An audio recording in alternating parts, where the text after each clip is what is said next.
continuano i nostri ospiti, la sfilata degli ospiti qui a Vinitaly 2019, siamo sempre nello Spazio Soave e siamo in compagnia di Giuseppe Rama della cantina di Soave, dell'ufficio agronomico, ma lei ha anche un ruolo importante all'interno del consorzio di tutela di Soave, che è quello un po' di coordinamento e di aiuto, perché direi di sostegno proprio nel campo agronomico. No?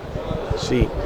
L'attività è proprio quella di coordinamento di tutti i tecnici. Il martedì mattina alle 9 e tutti i tecnici che operano nel territorio facciamo una riunione, tecnici delle cantine sociali ma anche tecnici dei vari rivenditori, quindi il messaggio che arriva nel territorio è un messaggio univoco e capillare su tutta l'area. Ci avvaliamo chiaramente di strumenti tecnici, abbiamo una rete di 16 stazioni meteo, un monitoraggio di oltre 100 stazioni per il monitoraggio delle cicaline, della tignoletta, quindi per far sì che il nostro viticoltore vada a fare l'intervento se serve e solo se serve e con i migliori prodotti e più rispettosi dell'ambiente, perché la prima sostenibilità, non dimentichiamocela, la fa proprio il viticoltore.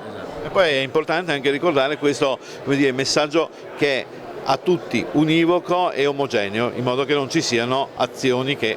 È giusto che ci sia il primo della classe, ma l'obiettivo nostro è far crescere il territorio.